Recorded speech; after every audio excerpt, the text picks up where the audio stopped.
Namaste, friends. Welcome to our Sunday edition of Words of Wisdom Gyan Ganga on our Virat Hindustan Sangam social media channels. Today we have an important discussion with Dr. Subramaniam Swamy and Advocate Satya Sabarwal. Both of them are petitioners and co-petitioners in two PILs which are pending now under consideration by the Supreme Court of India.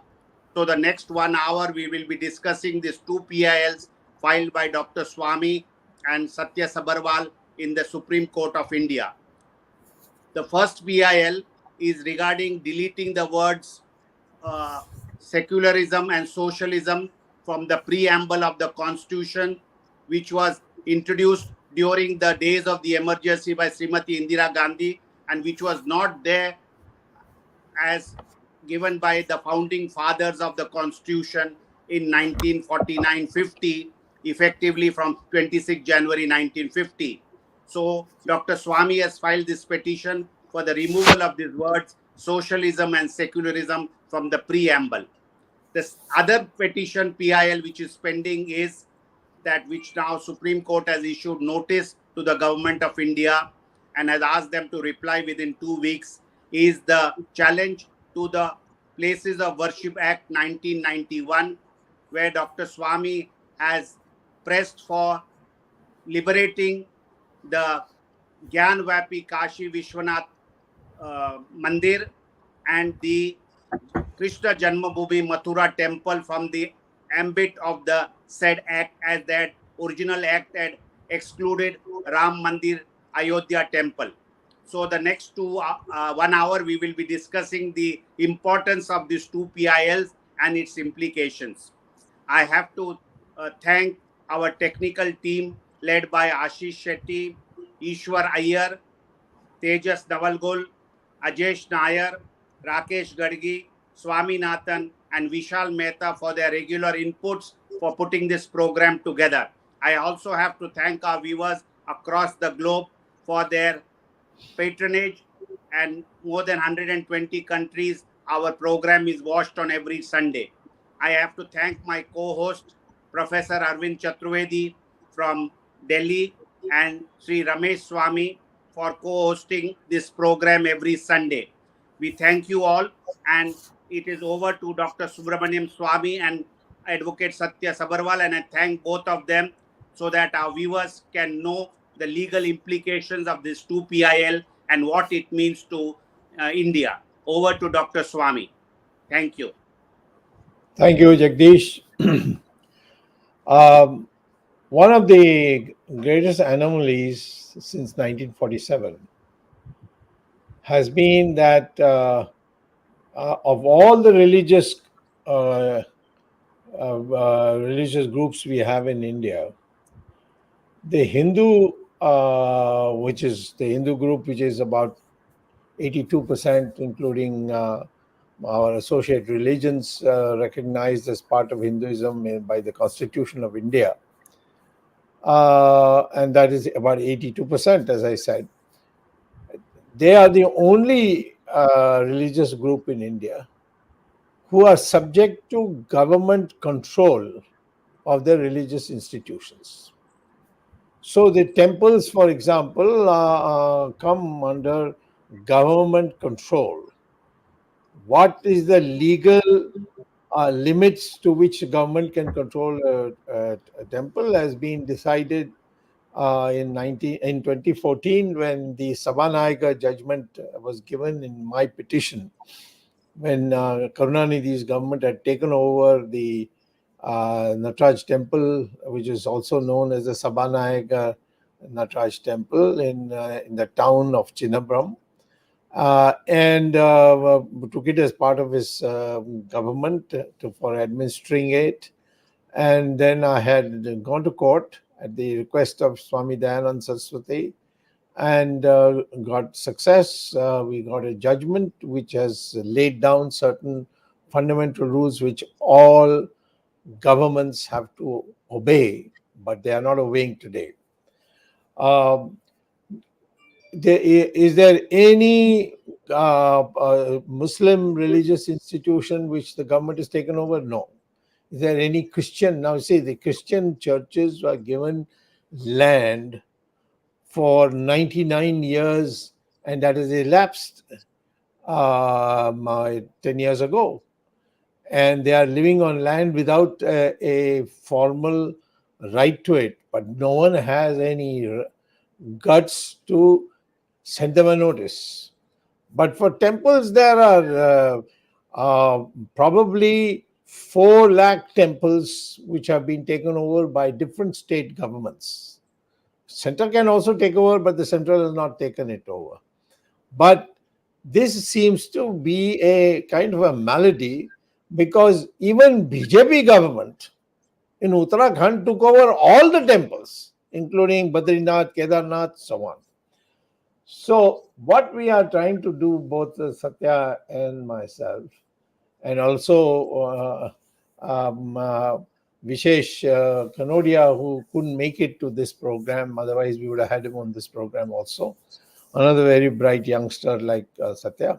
So what we are trying to do is create a basis by which the temples of India are able to be religiously free, even if there are some limitations on the financial, which has got nothing to do with religion, financial aspects of maintaining the temple. So it just turned out that during the before the Babri Masjid demolition took place, Sahabuddin Sayyid Shahabuddin, a friend of mine, General Secretary of Janata Party, when I was also General Secretary, very good friend of mine, had vast differences, but we were able to discuss amongst ourselves. He finally agreed with me that yes, Ram Temple is so foregone now that it is going to be built, and so it's quite clear. But other than that, I will not agree to any other masjids to be removed. Now, let me add, before Satya gets into the nitty-gritty of our 2 cases, that masjid, according to Islam, I'm not talking about me, and the Supreme Court's constitutional bench of 1994, Ismail Faruqi versus the Union of India, that judgment says that masjid is not an essential part of Islamic religion. It can be broken, it can be shifted, and so on. In Saudi Arabia, they're doing it. If you go and see Google and put Turkey, Turkey is either Erdogan. He has demolished masjids and masjids in Turkey because he wants to build a highway. And he says so. I will build a masjid somewhere else. Masjid is only a place to read namaz and nothing more. There's no, Allah is not there. It's you're reading namaz to Allah, of course, but the institute, the building is not a religious place like a temple.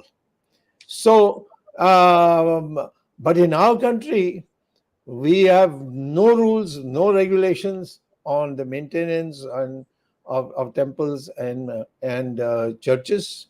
Churches, all kinds of wrong things are happening in several churches, like they happen in temples also and in masjids also.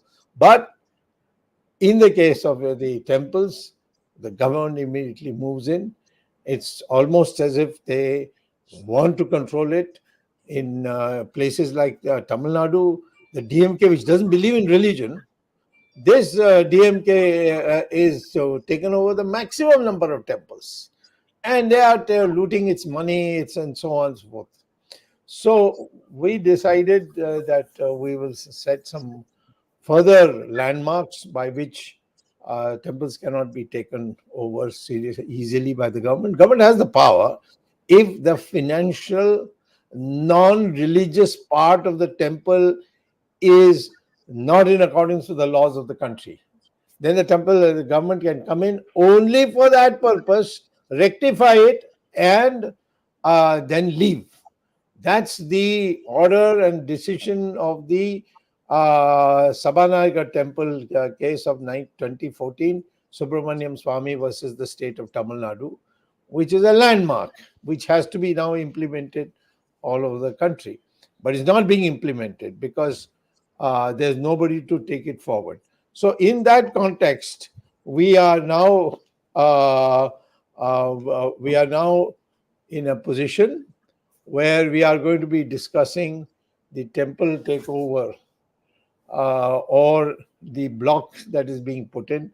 The first case we are discussing is that passed by the Narasimha Rao government, that no religious institution after 15th August 1947, when they were standing there, will ever be touched, with the sole exception of the Ram Janmabhoomi.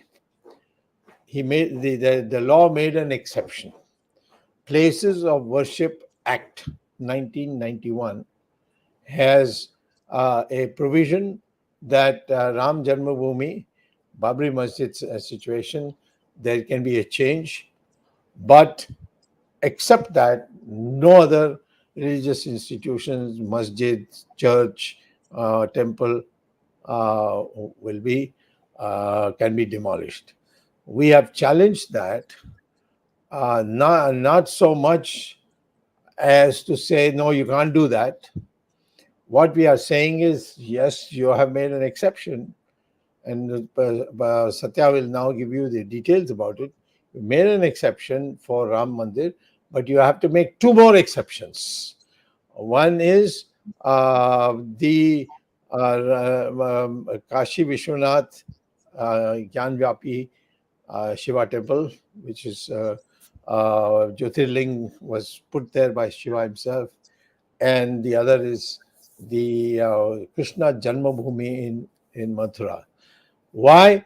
Because these three temples, Ram Mandir, the Ram Janmabhoomi Mandir, then Krishna Janmabhoomi Mandir, and Kashi Vishwanath, these three cannot be replicated anywhere else, because these are all God ordained places. And so three should be exempted, or the act should be scrapped. That is our prayer.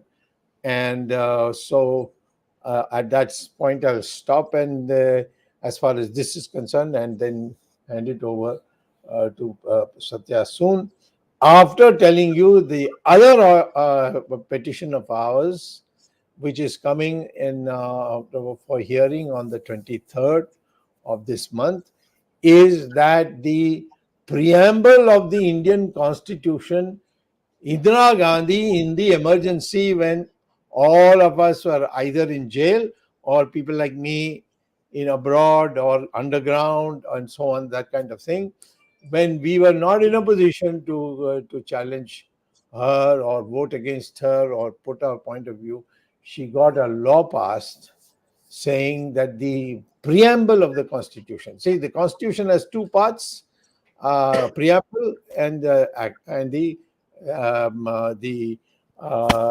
various sections of the Constitution and the articles of the Constitution. So, in the preamble is the direction given, and you can. It was decided in 26 November 1949 by a vote of the Constituent Assembly, and it cannot be altered in any way. So Indira Gandhi violated that and put in socialism and secularism. We are not against socialism or secularism, but it cannot be put in the preamble, because whatever is put has been put and it's done and final. So people are trying to say we are anti-secular, we are anti-socialist, and so on.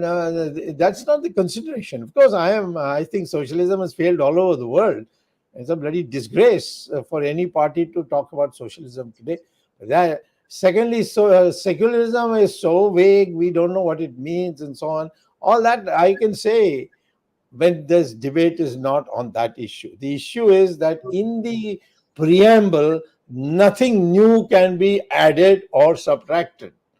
And that's exactly the opposite of what Gandhi has done. So on that two bases, what have we done?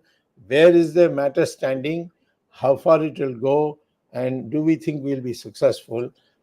I'd like to hear Satya, who I must say has done all the drafting work. He filed the petition, he did the research, and I just climbed on it and sat on it and enjoying it because I'm also very proud that he was an intern with me earlier when he was a student, and now he's become a flourishing advocate, and he's already been chosen as the standing counsel for the Tirupati Mandir. And so, if you ever want to visit Tirupati, get after Satya and get your pass. Over to you, Satya. So first of all, thank you so much, sir. It is indeed a pleasure and honor to work under your guidance. But it is not that I have worked; it is just your blueprint. I have just typed it and presented to you. So today we are discussing two cases and two petitions that we have filed in the Supreme Court under Article 32. One is discussing the unconstitutionality of the Act, the Places of Worship Act of 1991, and the other is the inclusion of two words, socialist and secular, in the preamble via the 42nd Amendment in 1976. First, I'll cover what is there, what is our ground, what is behind the Act, the Places of Worship Act 1991, so that it reaches out to people. They can understand that here we are not to have any discomfort between two denominations, but this is actually an act which violates the basic structure of the Constitution, and how, I'll explain you. See, the Act of 1990, the Places of Worship Act of 1991 has a very, the pith and substance of the Act. If we see, what is the basis of the Act? That is Section 4 of the Act. Now, Section 4 of the Act deals that any suit, any proceeding which are pending with respect to conversion of one place of worship to another place of worship shall be obeyed. And as it existed on 15th of August 1947, it will freeze. See, they have barred the jurisdiction of the honorable courts. They have barred the judicial review of the honorable courts. And this is where our Article 32, read with 25, 26 are violated. Article 32 of the Constitution, which is part of the basic structure of the Constitution. In fact, I remember Dr. Bhimrao Ambedkar's words that this is heart and soul of the Constitution, which provides judicial review to the people, which provides enforcement of fundamental rights for the citizens. That is Article 32. You can't bar the jurisdiction of the honorable courts. You can't say a certain proceeding can't be filed, that a certain writ can't be filed in the Constitutional Court. Any act, any statute, it can't do that. And there are numerous cases where certain inclusions have been made in the acts, in statutory acts, and been struck down by the court, which I'll deal later. But first, what is Section 4? It has abated all the proceedings, and the act itself is unconstitutional. Secondly, if we leave Section 4 for a second, if we, for example, for any act, Section 2 defines what the certain phrases used in the act is. There they have used a phrase, defined place of worship, and there they've equated temple and mosque all together. To my understanding, this has also diluted to that extent that in 1991 this act was enforced, but in 1994 Ismail Faruqi judgment came in, which explained the religious character of a certain place of worship, that is mosque. It has explained the religious character of Ram Janmabhoomi or temples generally to in the judgment, and it has held in paragraph 52 that mosque is not an essential part of Islam. Therefore, to equate the same religious character of two places of worship on the same definition is also ultra vires. Secondly, in the petition itself, we have asked to read down Section 3, Section 4 of the Act, and declare it unconstitutional, void ab initio. Now, what is void ab initio? That from the very beginning, this act is ultra vires. And as it completely destroys the basic structure, you can't take the judicial review out of the courts. You can't bar proceedings. As my right, I have the right to file any proceedings. You can't take away my right.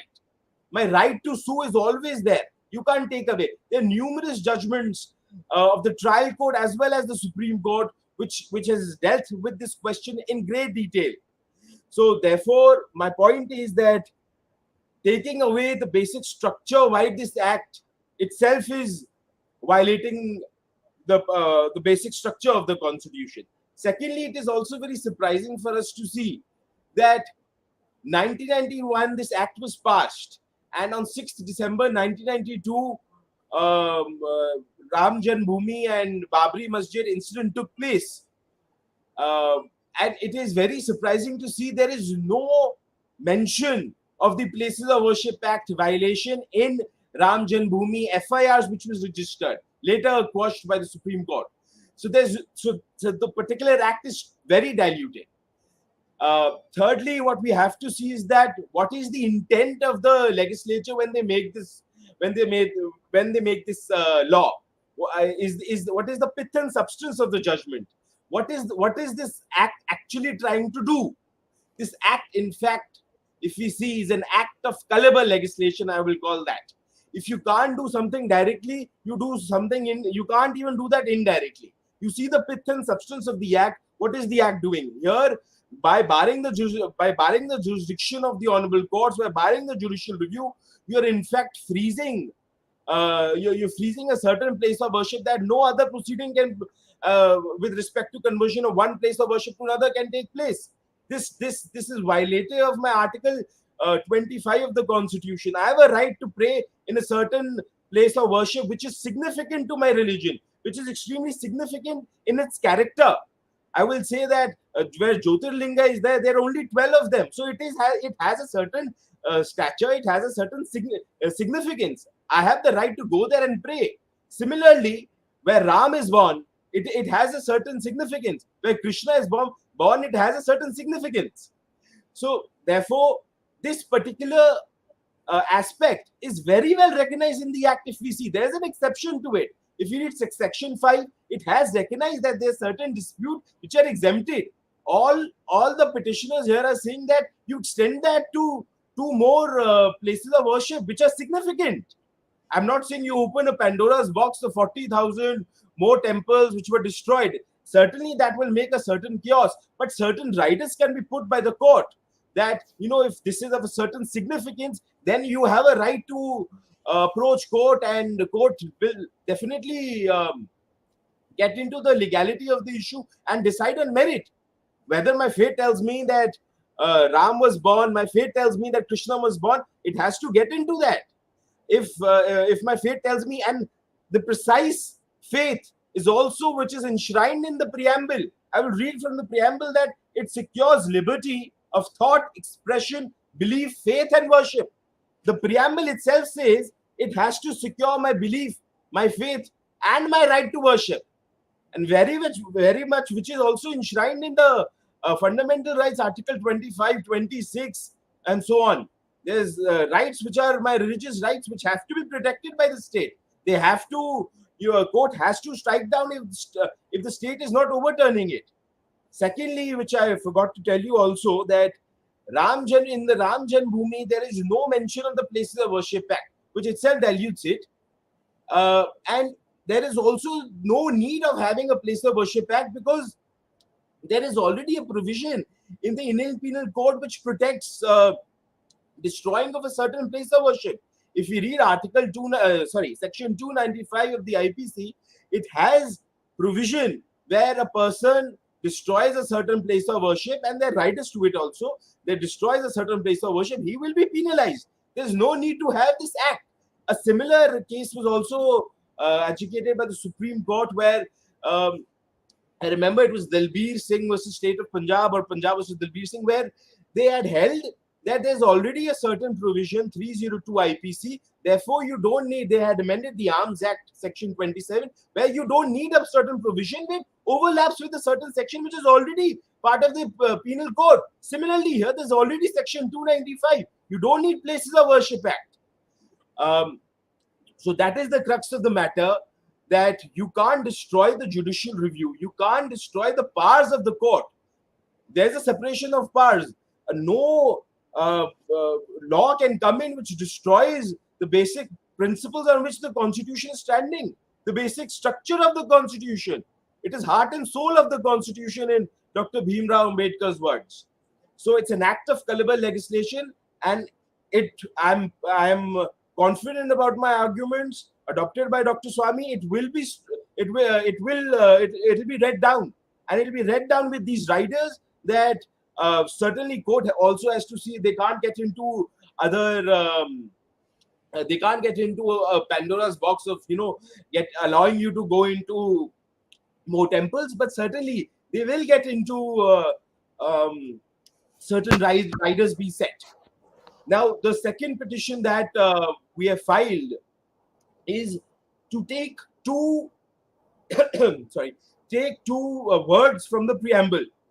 Now, what the preamble originally was, that the Constituent Assembly on 26th November 1949 had secured, had said, "We, the people of India, have solemnly resolved to constitute into sovereign democratic republic." But this inclusion wide the 42nd Amendment, which is historically false and involves a patent contradiction. Today, the preamble that we read is that the Constituent Assembly on 26 November 1949 had resolved to constitute India into sovereign, social, secular republic, democratic republic, which is false. And moreover, it's the Constituent Assembly which is giving the preamble. If the amendment was done, it was done by the by the Parliament, not by the Constituent Assembly. So there is something which is completely patent contradiction happening, a historical false inclusion in the preamble which is there. Secondly, which is also very shocking, that we have added two words, socialist, secular. I am not going into the integrity that what is the meaning of these two words. Certainly, they're not defined. But the preamble itself has defined, the judgments of the Supreme Court has defined that the words in the preamble cannot be vague. They are well defined words. But socialist, secular, which are not certainly defined anywhere, is something which of us concern. Secondly, Schedule 7 of the Constitution, List 3 of the concurrent list, in item number 28, deals that that state will make laws with respect to religious institutions and charitable institutions and religion institutions. Well, if that is certainly in the concurrent list, then what is the need of putting secularism in the preamble? Secularism, in the terms of, if you go into the Oxford Dictionary of what is the meaning of secularism, is that you separate church and you separate people. You separate these two things. State and church, you separate these two things. In that context also, it is violative. Thirdly, there was this judgment which is passed in 1973. Citation is 1973 4 SEC 225, which is Keshananda Bharati, which is of the largest bench in the Supreme Court in the history of this country. 13-judge bench was set up, and the Keshananda Bharati had held that the contents of the preamble are part of the basic structure. Whatever there is in the preamble is making part of the essential features of the Constitution, and that was frozen by the court in 1973. Well, this particular amendment came in 1976, which again is violative of Keshananda Bharati, and it should be struck down by the Supreme Court.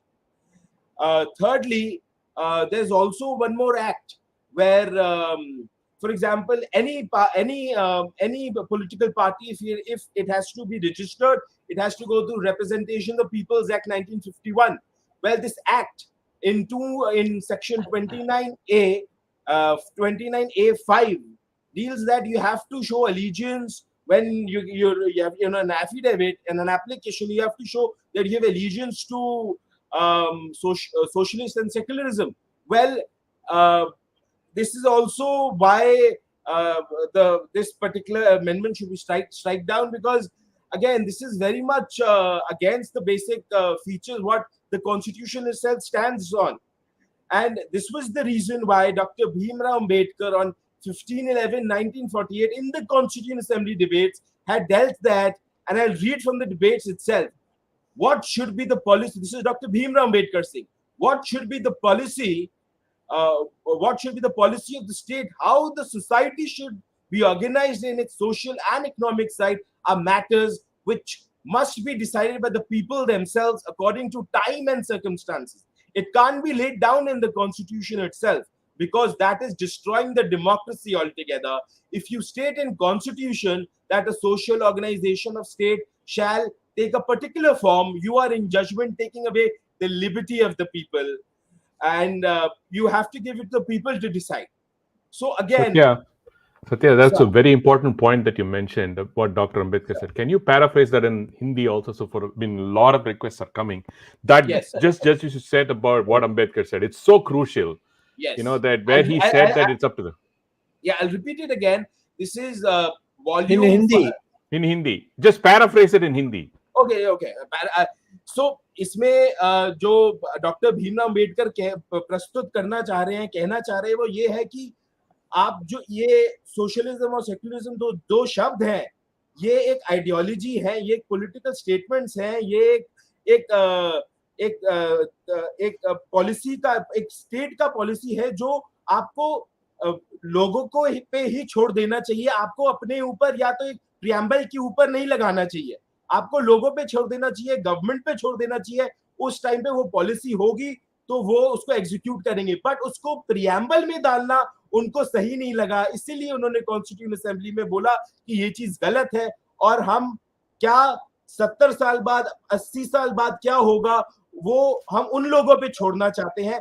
आज अगर हम इसको preamble में डाल दें तो वो गलत होगा. वो ऐसा होगा कि हम वो जो जनरेशन आएगी आगे, जो लोग आगे आएंगे, आप उन पे कोई चीज थोप रहे हैं, ये ऐसा कहा जाएगा अगर हम इसको प्रिएम्बल के अंदर डालते हैं. तो इसीलिए तीन नहीं, एक नहीं, दो नहीं, 3 बारी इस चीज को कॉन्स्टिट्यूशन असेंबली से रिजेक्ट करा गया था. काफी डिफरेंट तरीके से इस चीज को लाया जा रहा था कि क्या हम इसको UISR ले आए, USSR की तरह, या किस तरीके से इसको लाने की कोशिश करें. तो 3 बारी ये चीज रिजेक्ट करी गई थी कॉन्स्टिट्यूशन असेंबली की, और यही रीजन था कि वो चीज आज भी प्रिएम्बल में नहीं होनी चाहिए. और जिस तरीके से वो प्रिएम्बल में आई वो भी गलत है, अनकॉन्स्टिट्यूशनल है, वॉइड अब इनिशियो है, और उस चीज को कोर्ट जरूर स्ट्राइक डाउन करे. Over to doctor Swamy. I will ask you some questions now. First of all, according to my knowledge, which many people have gone into this question and listed the number of temples that were demolished, and they came to the conclusion that the number would be about 40,000. Now, I ask you a question. Why is it that we can't build 40,000 new temples in another place? After all, we go to the temple to pray. Whether it is in this place or this place, what does it matter? Why you are asking that Ram temple must be where Babri Masjid is? Krishna temple is where Krishna, masjid, whatever it's called, is.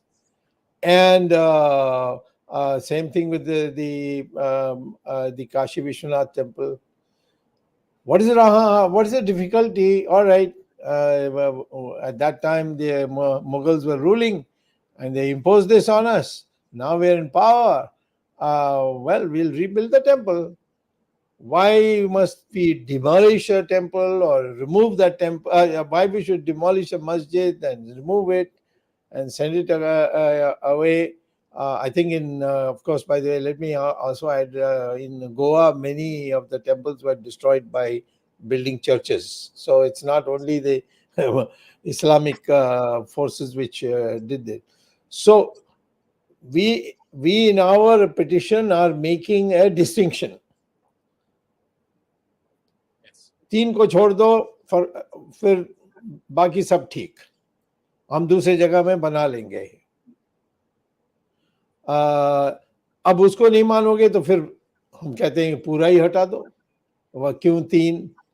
तो ये जो विभाजन किए हमने, what is your argument for that? Sir, the intelligible differentia that we are taking here, that we are not getting into the 40,000 temples, या हम अगर वो 40,000 टेम्पल में ना जाएं और ये जाएं कि ये 3 टेम्पल जो हमारे बहुत सिग्निफिकेंट हैं, इन पे अगर हम ज्यादा फोकस करें, उसका ये कारण है कि यहाँ पे हमारा एक पर्टिकुलर सिग्निफिकेंस है। हम ये बोलते हैं कि राम जन्मभूमि, राम लला वहां पे पैदा हुए, वो राम जन्मभूमि है। अब राम लला और कहीं पैदा नहीं हुए, वहां पर ही पैदा हुए, वो उसका सिग्निफिकेंस है। Similarly, if we talk about Mathura, we see that Krishna was born there. Our faith tells Krishna was born there. There are many evidence which says Krishna was born there. It has a particular significance. उसका वहां पे एक significance, एक तथ्य है कि वो वहां पे पैदा हुए, इसीलिए वो हमारे लिए इम्पोर्टेंट है। इसीलिए हम चाहते हैं कि कृष्णा जन्मभूमि, राम जन्मभूमि और काशी विश्वनाथ जो 12 ज्योतिर्लिंगा में से एक है, वो वहां पे है, और वो 12 ज्योतिर्लिंगा ही वहां पे है। अब ज्योतिर्लिंगा और कहीं नहीं हो सकता। वहां पे शिव जी ने खुद ज्योतिर्लिंगा लगाए, तो वो वहां पर ही है। अब मैं बोलूं कि यहाँ पे ज्योतिर्लिंगा नहीं है, मैं वहां कर लेता हूँ, वो that will go against Article 25 of the Constitution. That will go against my faith, and that is which is extremely important for people practicing religion, that we want our faith to be protected, and that is on the basis of which the preamble also stands. It secures my faith, it secures the liberty of my right to worship, it secures it. And therefore I say this particular temple, which has a certain significance, is important. For example, for Muslims, their Makkah Medina is important. That can't be destroyed. That is their fundamental right. But other mosque, which has been held by the Supreme Court itself, that it is not a part of that temple, that mosque is not an integral part of the Islamic religion and can be shifted from one place to another, it's been held by the Supreme Court, which is also upheld in 2018 by Justice Bhushan's judgment. Therefore, I say that these particular temples are integral to us. It is important that we secure our faith liberty connected to these temples, which is enshrined in the Preamble. What to summarize what you said, and then I'll ask one more question, then I'll hand it over to my other colleagues to ask you questions. Sir. What you're saying as far as the first Places of Worship Act, which we are challenging, is that there are 2 more temples which have to be built where a masjid stands today. Yes. Out of the 40,000 temples which are destroyed, 3 are allowed to be reconstructed. The remaining need not be by removing the masjid and building a temple in the same place, but it can be built another place, because it was not a place where anything special happened. They are just going there to pray to God, that's all.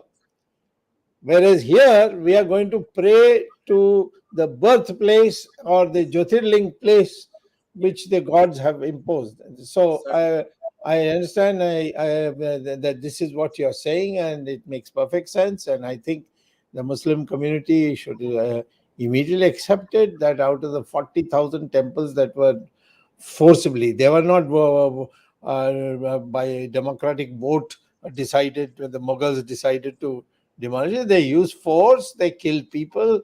So we want to forget that chapter. So we say, leave these 3. The remaining, we are not going to insist. You let your mosque be there. So that is what we are saying. And if the if the three also are opposed by the Muslims, then we have no alternative but to go ahead with our petition and say this act itself should be scrapped. Absolutely. So, if you have made an exception for Ram, you must make two more exceptions. After that, no more exceptions, and the matter is closed. That, or if you don't even agree to that, if the Muslim community comes as a counter in the court and says no, we can't even accept these two also. We accepted one, but now we will not accept the other two. Then, of course, I will argue that the act, our petition should be accepted, and we should be free to restore any temples that we want by majority vote or whatever you want to call it. This is point number one.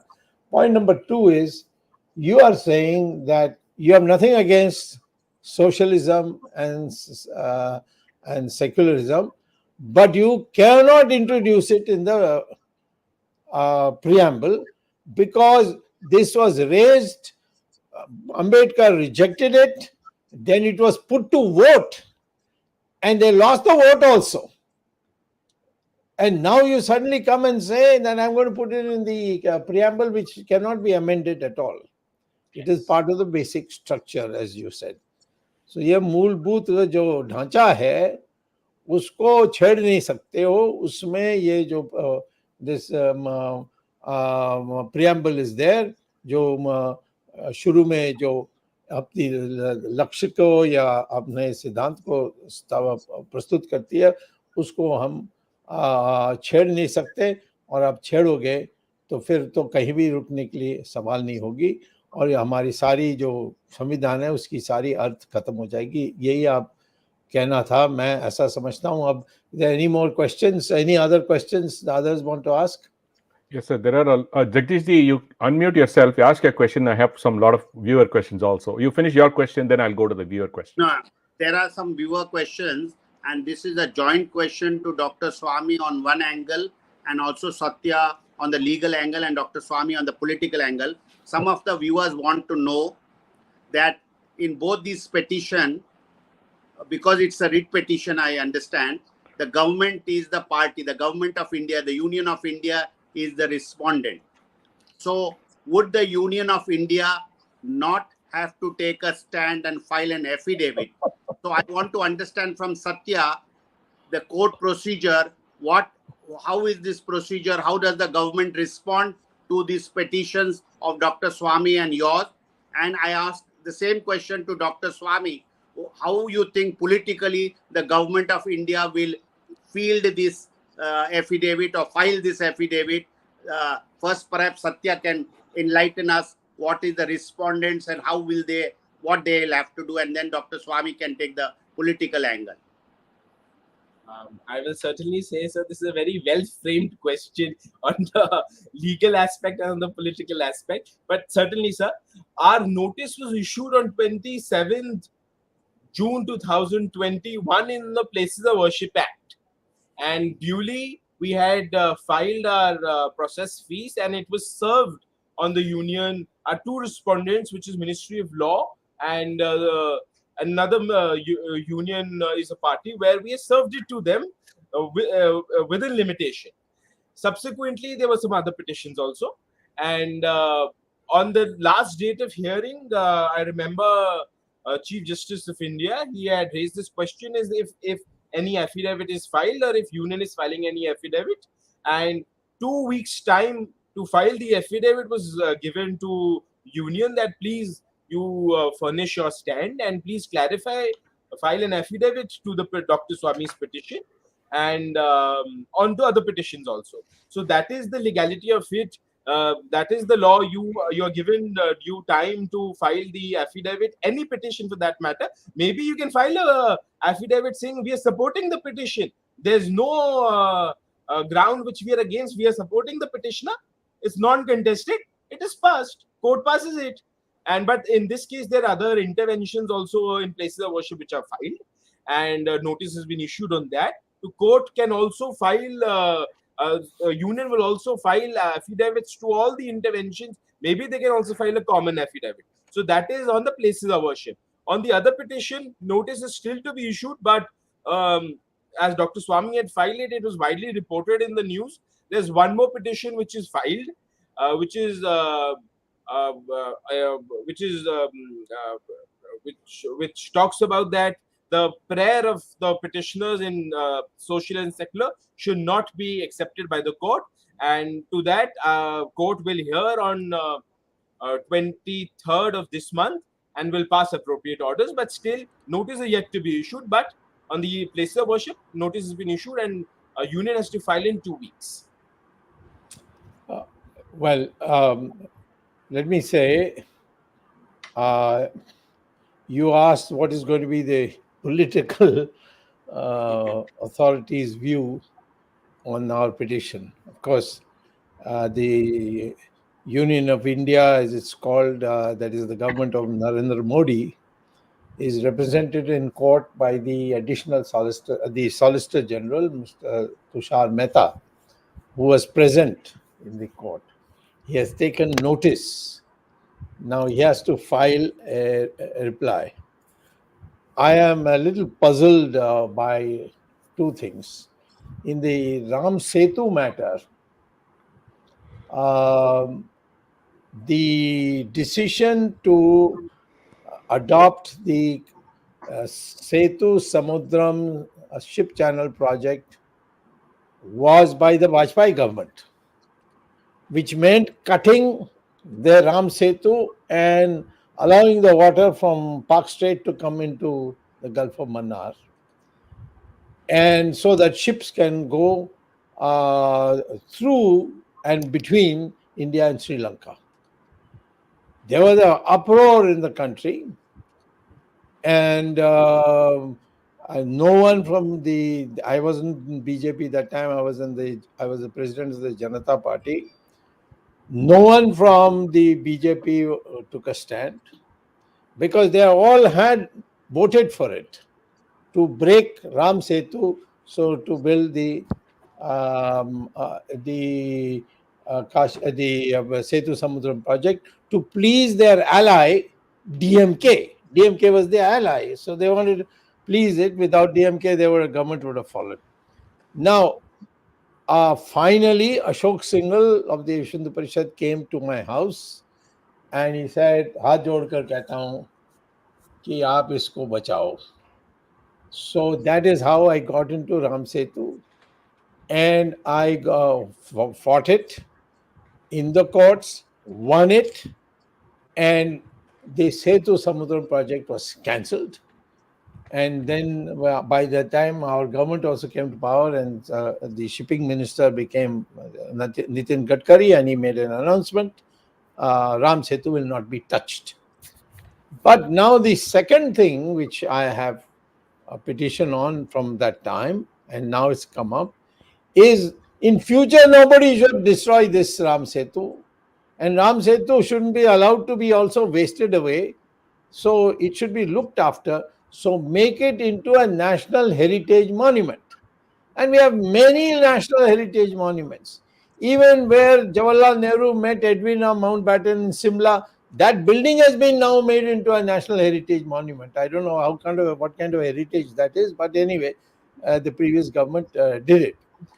So there's nothing wrong with declaring it as a national heritage monument. It is a national heritage monument.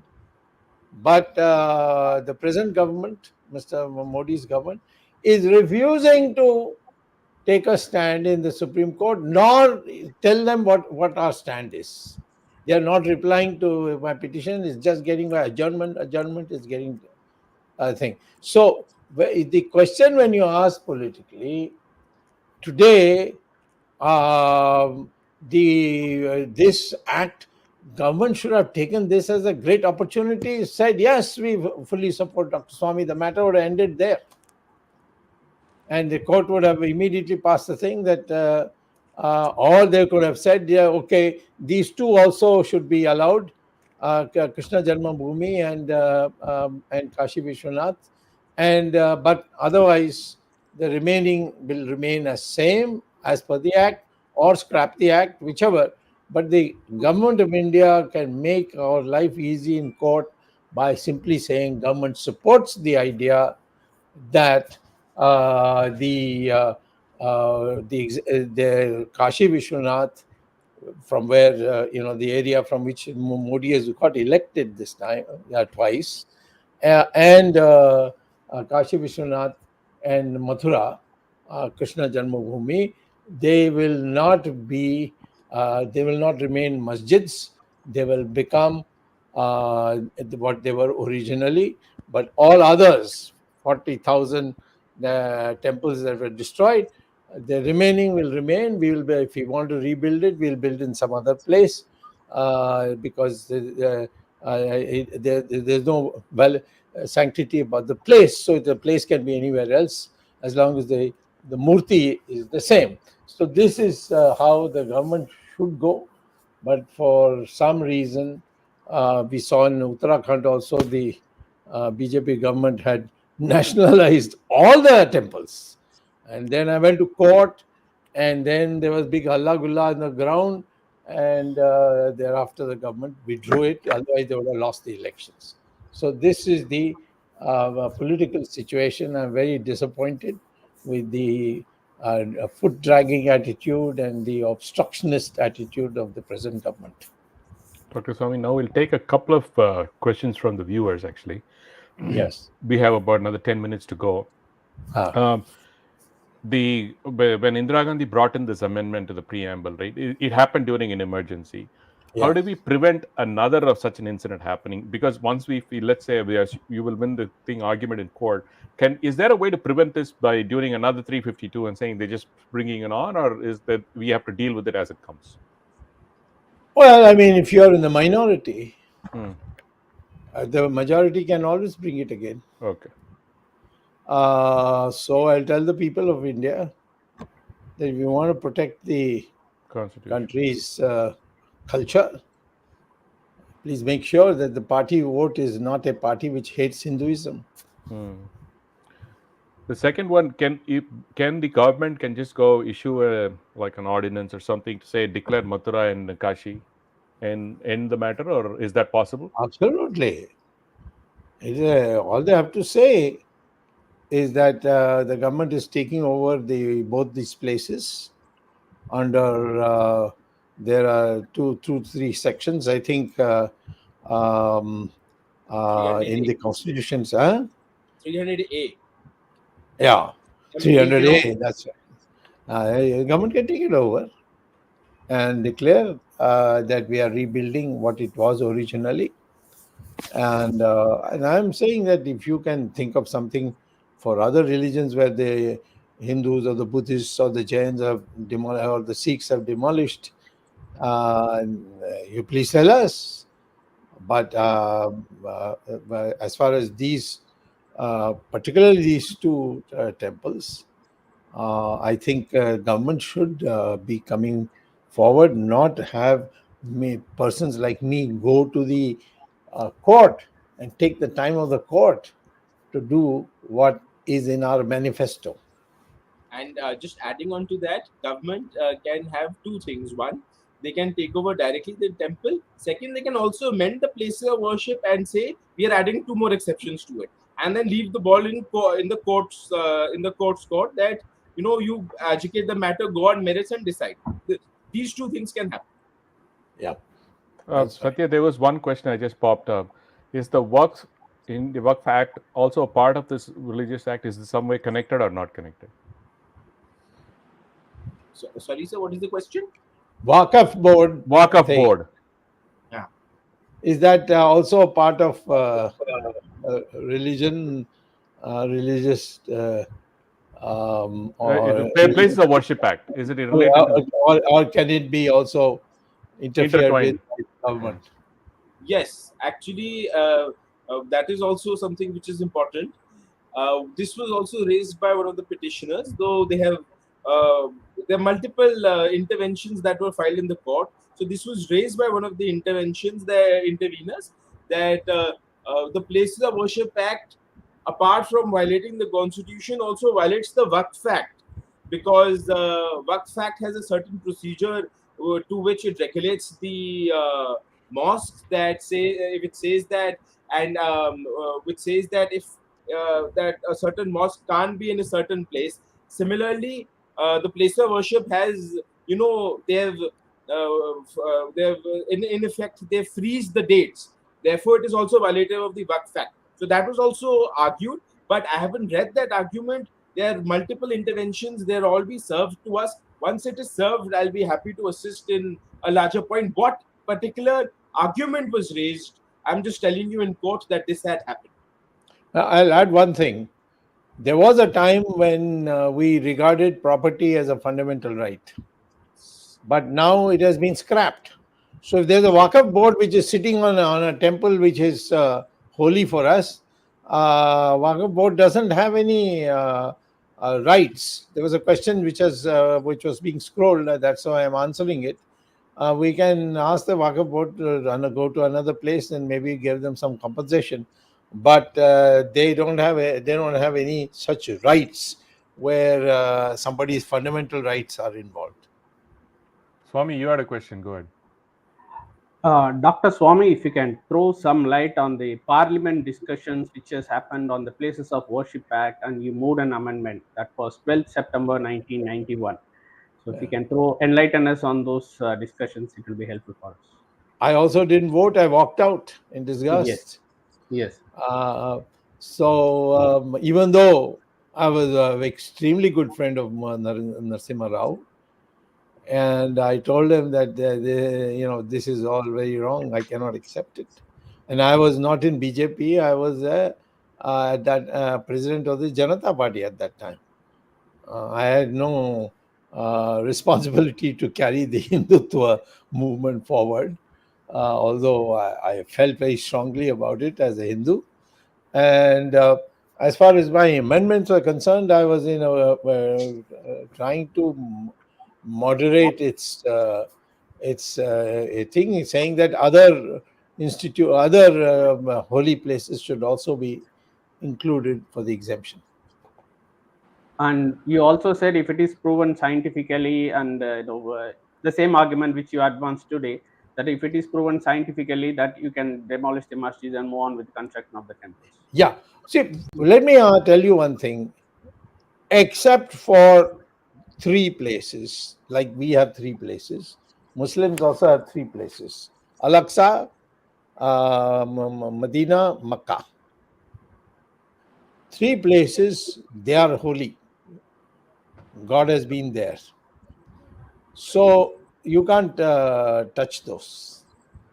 But otherwise, mosques can be. This is there in the constituent. That famous Ismail Faruqi versus the Union of India case.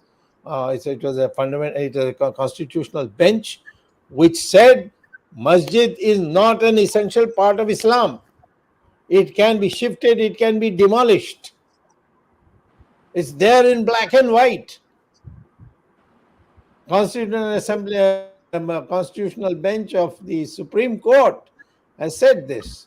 So anyone says, no, the masjid, I built it, now you can't unbuild it. Sorry. Kashi Vishwanath, Mathura, they can be shifted. Government can acquire it under Article 300 and then move it out. If you want bloodshed, that's another matter. But I personally think that the Muslim community should know that masjids are shifted. In Babri Masjid has been shifted. Now it's a much better looking masjid they have got, which is being built in Faizabad, which is now I think called Ayodhya district. So therefore, I think to be frank, the Hindus have been much too flexible. After all, we did fight for the fight against. We fought the Mughals. We defeated them. In the year 1796, the Marathas defeated. They finally broke the back of the Mughals. Today, can anyone tell me who's the descendant of Aurangzeb? You can't. I can tell you who's the descendant of Shivaji. I can tell you who the descendants of Rani Jhansi. but you can't name one descendant of Aurangzeb. So that is the extent to which they were wiped out by the Marathas. And then, of course, the British came and were already very weakened, and we have fought, and we are tired, and the British were able to take over. But ultimately, the British also had to leave.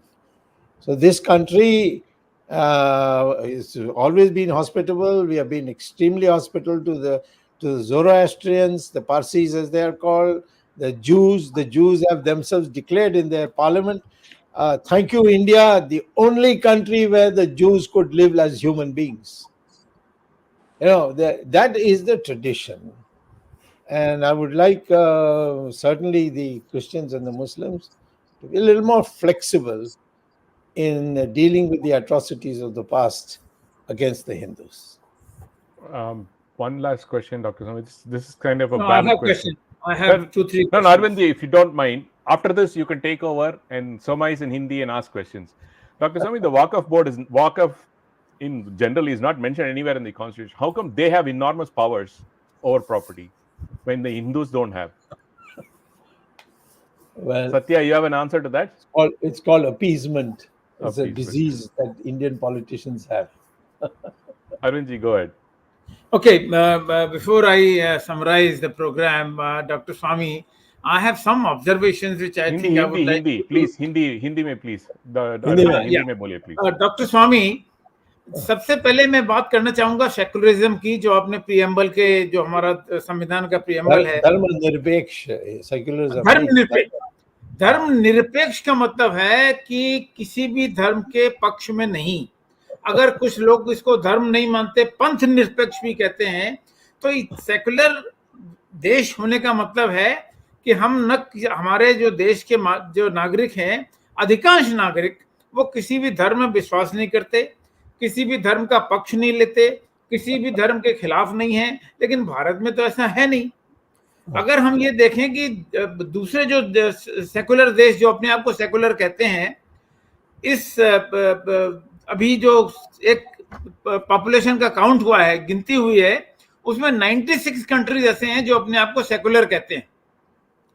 But in this 96 countries जो secularism की practice है वो बिल्कुल अलग अलग है। भारत में for example हमारे लिए हिंदू कोड बिल भी है, हमारी मुस्लिम्स के लिए अलग मान्यता है, कई तरह के अलग अलग हमारे धर्म को स्वतंत्रता मिली हुई है। यानी कि हम पूरी तरह धर्मनिरपेक्ष नहीं होते भी संविधान में धर्मनिरपेक्ष हैं। तो ये एक तरह का फ्रॉड है, मैं समझता हूं कि जब हम वास्तव में धर्मनिरपेक्ष नहीं हो सकते, अगर हम अपनी तुलना फ्रांस से करें फॉर एग्जांपल, फ्रांस में और भारत के धर्मनिरपेक्षता में बहुत फर्क है। तो हम ये झूठा धर्मनिरपेक्ष का लबादा जो ओढ़ के चल रहे हैं, ये कब तक हम चलते रहेंगे? और उसी प्रकार से दूसरा जो है समाजवाद का है। जब समाजवाद इंदिरा गांधी ने इंट्रोड्यूस किया था, उसके पहले वो देश में गरीबी हटाओ की बात कर चुकी थी। यानी कि जो विषमता की खाई है, उस विषमता की खाई को पाटने की बात थी। इसलिए समाजवाद का मतलब है कि पूरा समाज एक जैसा हो जाए। अब हम दूसरे जो समाजवादी देश हैं उनकी तुलना में भारत की विषमता देखें तो जो देश समाजवाद नहीं भी मानते वो ज्यादा समान है, बल्कि हम जो समाजवाद अपने संविधान में लिखते हैं वो एक तरह से समान नहीं है। विषमता की खाई, आप तो अर्थशास्त्री हैं, और जितने भी विषमता के संकेतक हो सकते हैं, indicators of disparity, indicators of inequality, all those indicators of inequality are more severe in our country, which is called socialist, as compared to the countries which are not socialist or maybe capitalist. So one is this. Second thing is, जो अभी जिक्र आया था कि communist party के नेता विनय विश्वम जो केरल के हैं, उन्होंने सेकुलर और सोशलिस्ट विषय पे जो आपकी जो रिट पिटीशन है इस पे आपत्ति जताई है, और उनका आर्गुमेंट बहुत ही जल्दी आने वाला है। तो ये बहुत ही जल्दी कुछ ना कुछ इस पे सुप्रीम कोर्ट का कमेंट आ ही जाएगा। और मेरा तीसरा प्रश्न जो अगेन डॉक्टर स्वामी और सत्य सबरवाल दोनों मिलकर आंसर करें, बहुत इंपॉर्टेंट मैं समझता हूं कि प्लेसेस ऑफ वर्शिप एक्ट जो है 1991 का, अगर इसको हम स्क्रैप कर दें, और जैसा कि काशी विश्वनाथ की बात है, कृष्ण जन्मभूमि की बात है, तो क्या गारंटी है कि आस्था का प्रश्न किसी चौथे मंदिर के लिए नहीं उठेगा? और डॉक्टर स्वामी, आप जानते हैं हिंदू मानसिकता को, धार एक जिला है मध्य प्रदेश में, वहाँ पे एक भोजशाला है। भोजशाला में ये बहुत अनेक वर्षों से विवाद चला आ रहा है कि वहाँ पे नमाज पढ़ी जाएगी या वहाँ पे सरस्वती जी का जो मंदिर है वहाँ सरस्वती की पूजा होगी। वसंत पंचमी के दिन पूजा को लेकर भी वहाँ पे विवाद होता रहा है और कई बार हिंसक विवाद भी हुआ है। तो ये दो सवाल सोशलिज्म और सेकुलरिज्म के संविधान को लेकर, और तीसरा जो हमारा इसको लेकर, आप दोनों से अपेक्षा है कि कुछ जवाब इसका दें। Satya, you want to go first or I go first? Yes, You'll go first. Go first. Yes.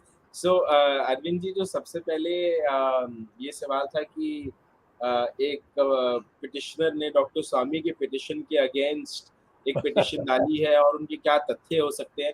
मैं आज ही उनका आर्ग्यूमेंट आपको बता देता हूँ। उनका आर्ग्यूमेंट क्या है, और उनका आर्ग्यूमेंट ये है कि secularism is part of the basic structure, और ये एसआर बोमोई के अंदर लिखा गया है कि it is part of the basic structure. लेकिन हम यहाँ पे एक इसको हम डिस्टिंग्विश, मैं इसमें मार्क ये करता हूँ, एसआर बोमोई 7 जज बेंच था, केशवानंद भारती 13 जज बेंच था। जब ऐसा क्लैश होता है 13 जज बेंच को प्रेसिडेंट दिया जाता है। और तो ये उनका एक आर्ग्यूमेंट जहां तक मैं समझ सकता हूं और जितना मैंने मीडिया में पढ़ा है, उनका ये आर्ग्यूमेंट है। दूसरा जो आपका प्लेसेस ऑफ वर्शिप पे था कि अगर हम पूरे एक्ट को हटा दें और उसके कॉन्सिक्वेंस क्या होंगे, कि ऐसा दोबारा तो नहीं होगा या और किसी प्लेस में ऐसा तो नहीं किया जाएगा। ऑलरेडी इस चीज की प्रोटेक्शन हमारे पीनल कोड में ऑलरेडी है। हमारे आईपीसी सेक्शन 295 में अगर कोई भी इंसान वर्बली, फिजिकली या कोई भी किसी भी तरीके से प्लेस ऑफ वर्शिप को डिस्ट्रॉय करता है, उस पर हानि पहुंचाता है, law and order situation police के पास है, वो उस चीज में कोर्ट के पास है, पुलिस के पास है, वो एफआईआर दर्ज हो जाएगी और फिर कोर्ट अपनी प्रोसीडिंग्स चलाएगा। सिमिलरली जो 1992 में हुआ, 1992 में जो हुआ 6 दिसंबर को, वहां पे प्लेस ऑफ वर्शिप का कोई जिक्र ही नहीं था एफआईआर में। तो वो तो वैसे ही बहुत डाइल्यूटेड एक्ट है। मैंने आज तक एक एफआईआर नहीं देखी जहां पे लिखा है कि यहाँ पे प्लेस ऑफ वर्शिप की वायलेशन हुई है। एक जो इंसिडेंट हुआ था 92 में, वो वहां पे 295 के बारे में पूरा, लेकिन काशी विश्वनाथ में जो मस्जिद वाला पक्ष है वो प्लेसेस ऑफ वर्शिप का ही नाम ले रहा है। हाँ जी, सॉरी, काशी विश्वनाथ का जो मंदिर का विवाद है उसमें जो मुस्लिम का पक्ष है, जो हिंदुओं के मान्यता के खिलाफ है, वो तो यही कह रहे हैं कि इसमें प्लेसेस ऑफ वर्शिप एक्ट आड़े आता है। असदुद्दीन ओवैसी कई बार इसको कह चुके हैं। हाँ, ये जो बात है कि बिल्कुल एक रोड ब्लॉक है प्लेसेस ऑफ वर्शिप का, और प्लेसेस ऑफ वर्शिप में जरूर जब तक ये रिलैक्सेशन कोर्ट के तरफ से नहीं आएगी, या तो एक्सेप्शन नहीं आएगा, या तो एक्ट स्ट्राइक डाउन नहीं होगा, तो वो सूट पे एक बेरिंग तो आएगा ही आएगा। वो उसको स्टॉप करेगा नहीं करेगा। वो कोर्ट ने, जस्टिस चंद्रचूड़ ने इसको डिटेल में ऑर्डर भी पास करा था, और वहां पे ट्रायल कोर्ट में, जहां तक मेरी जानकारी के हिसाब से है, कल मुस्लिम पक्ष से जो पिटिशन एप्लीकेशन फाइल हुई थी, order 7 rule 11 which is dismissal of a suit, ये सेक्शन है सीपीसी का, डिसमिसल ऑफ द सूट पे, वो चीज का ऑर्डर शायद कल आना है या तो परसों आएगा उसका ऑर्डर। और अब जो places of worship supreme court में चल रहा है, तो जरूर उस चीज पे बेरिंग तो है। Supreme Court is seize of the matter, तो ट्रायल कोर्ट में उस चीज का बेरिंग तो आता है। तो जहां तक मेरा, इसीलिए डॉक्टर स्वामी और हमने जब इस पिटिशन को डाला, हम भी जरूर हाई कोर्ट या ट्रायल कोर्ट जाके सूट को फाइल कर सकते थे, लेकिन हमें पता है कि ये एक रोड ब्लॉक है, इसको रोड ब्लॉक जाना जरूरी है, वरना कोई सूट लाई नहीं करेगा लीगली स्पीकिंग। तो ये चीज हमने इसीलिए प्लेस ऑफ वर्शिप को 2020 के अंदर ही चैलेंज कर दिया था। उस टाइम लिस्ट नहीं हुआ, मे बी कोविड रीजंस थे, और उसके बाद अन्य और रीजंस थे, और अब हमने उसको मेंशन करा के नोटिस इशू करने के बाद सबसे पहले हमारी फाइलिंग थी। अगर आप नंबर देखेंगे, सबसे पहले हमारी फाइलिंग, लेकिन कोर्ट ने डिफरेंट पिटिशन पहले रजिस्ट्री ने लिस्ट कर दी थी। तो ये चीज है, और तो ये रोड ब्लॉक तो था, और इसीलिए हम प्लेस ऑफ वर्शिप पे पहले गए। Over to you. हाँ, समय बहुत हो गया तो मैं संक्षिप्त No, में sir. No, sir. There are a lot of people are still waiting, so you can continue as long as you're comfortable. Okay. I speak in English. Hindi, please. Hindi, okay. मैं ये कहना चाहता हूँ कि हिंदुस्तान या भारत, जिसको भारत हम संविधान में कहते हैं, वो अभूतपूर्व देश है। माने स्पेन में पहले मुसलमान आया, उसने सारे चर्चेस को तोड़ दी और मस्जिद बनाई। फिर क्रिश्चियन दोबारा जीते तो उन्होंने सारी मस्जिद को तोड़ दी स्पेन में। और ऐसे टर्की में, ऐसे पाकिस्तान में, बांग्लादेश में।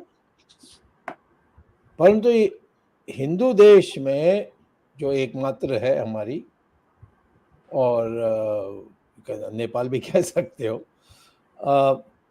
हमने आने के बाद जहां भी मस्जिद बनी है उसको तोड़ने के लिए का फैसला किया। यद्यपि विभाजन हुई थी इस आधार पर कि मुसलमान जो नहीं हिंदुस्तान में रहने चाहते हैं उनके लिए अलग देश हिंदुस्तान की ही बंटवारा करके करें। तो मुझे कोई डर नहीं है कि हमारे देश में दंगा करने के लिए लोग बाहर निकलेंगे। इधर उधर दंगा तो वो दूसरे कारण से भी होते रहते हैं, उसकी बात नहीं मैं कर रहा हूँ। बट इसको एक जिहाद या धर्म युद्ध ऐसी कोई हमारे देश में हो नहीं सकती। मैं आज भी कहता हूँ कि हम लोग बातचीत करें और उन बातचीत से समझाने की कोशिश करें। पेशेंस एक सहन करने की शक्ति होनी चाहिए। आखिर में मैंने जो देखा है कि चंद लीडर्स को छोड़कर, जैसे हमारे हिंदुओं में भी चंद लीडर्स हैं, वो कहते हैं नहीं सब मिटाओ, ये करो वो करो। मैं ये कहता हूँ कि सारे जो हमारे विवादित जगहें हैं उसमें बातचीत होनी चाहिए। सिर्फ इतना है कि जहाँ हम दूसरे जगह अपनी बना नहीं सकते, काशी विश्वनाथ और काशी विश्वनाथ ज्योतिर्लिंग शिवा दोबारा नहीं आने वाला है। किसी को स्वप्न है कि शिवा आएगा और फिर एक और ज्योतिर्लिंग हमारे लिए बना के देगा, ऐसा नहीं होगा। हाँ, एक काशी विश्वनाथ मंदिर है, वो रानी जो आई थी Holkar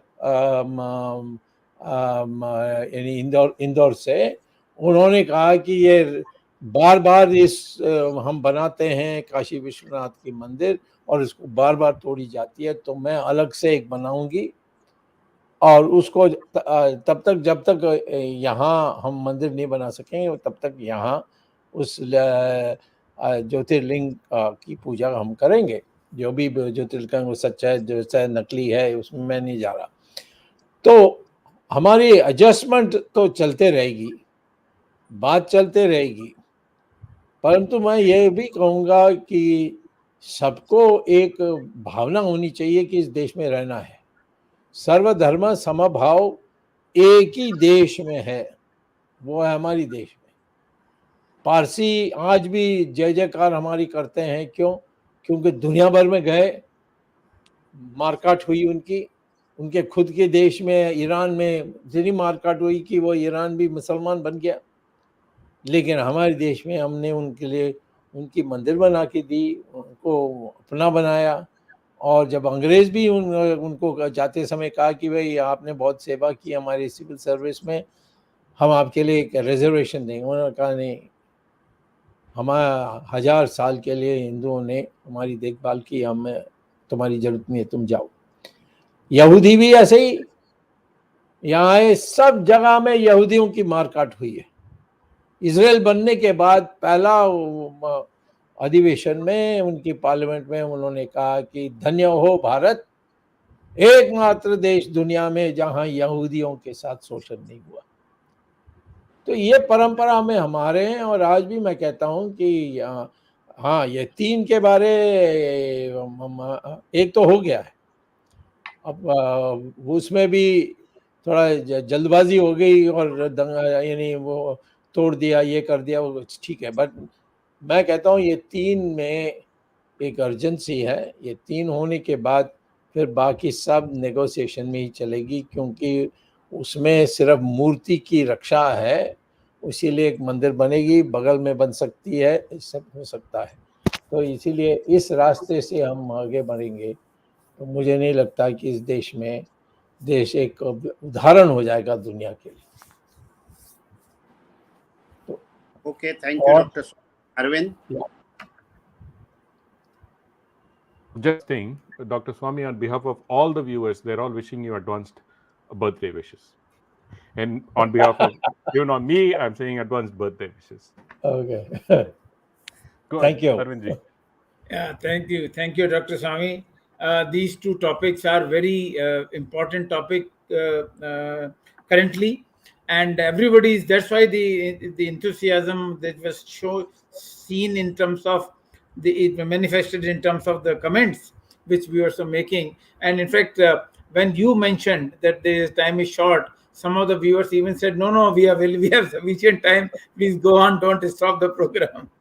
So that shows we'll have more sessions on as the court proceedings proceed to give you That's right. updates. So in coming days, when Supreme Court also starts hearing on these two issues, which people really have very much interest in, and naturally the public interest will also go up. Satya, thank you very much for helping Dr. Swami in drafting this program. In fact, Dr. Swami and Modi, there is a contrast.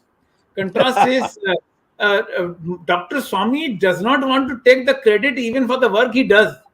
And in the beginning, he only said it is all due to Satya Sabharwal that he has done the drafting. And I mean, of course, there's no point in saying the contrast that I'm talking about. I mean, there are people who want to take credit for things which they have not done, they've not moved even an inch. But anyway, that apart.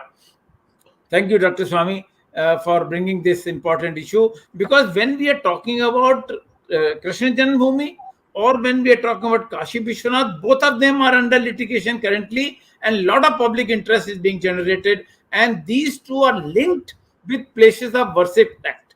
पूजा स्थल विधेयक 1991 जो हमारे संविधान का एक जैसे सत्या सबरवाल का एक ब्लॉक है, तो वो इन दोनों के निर्माण में और अंतिम निर्णय में बाधा है. So it is very important for you to take it up with the concerned court.